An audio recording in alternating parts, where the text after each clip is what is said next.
Maria Gerth Nicolescu. Maria, tell us a bit more about what Prime Minister Ahmed has promised to do.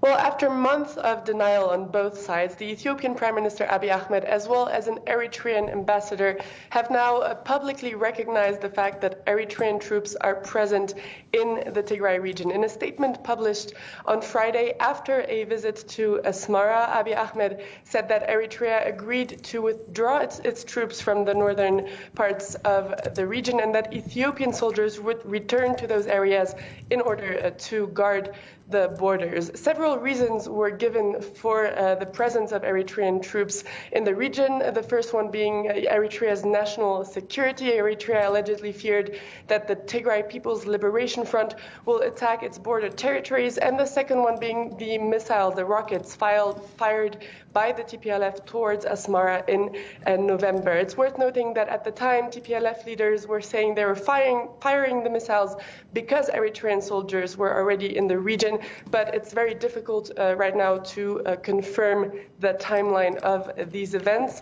Right now, it remains to be seen whether Eritrean soldiers will effectively withdraw from the region.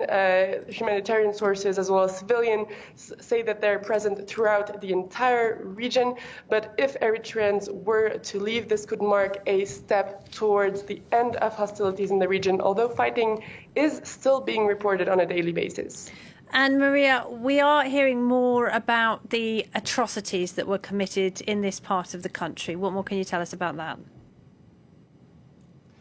Well, Eritrean soldiers are being accused of raping hundreds of women, of deliberately targeting civilians in cities such as Aksum or in the village of Dengalat, north from the regional capital, where I was able to go. Residents say Eritreans massacred the local populations. There's also growing concern about the Eritrean refugees who were living in the Tigray region, who were staying in refugee camps. The UN confirmed on Friday that 2 of these refugee camps were completely destroyed. Some of the refugees are still unaccounted for, and there's a concern that they could have been forcibly returned to Eritrea. Many women in Tigray also accuse Ethiopian soldiers of raping them.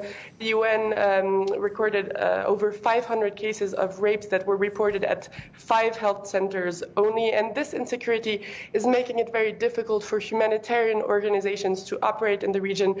Most of them are still unable to access the rural areas, and so the Ethiopian Human Rights Commission said it's launching a joint investigation with the the UN High Commissioner for Human Rights in the Tigray region. Maria Gerth Nicolescu in Addis Ababa. Thank you very much.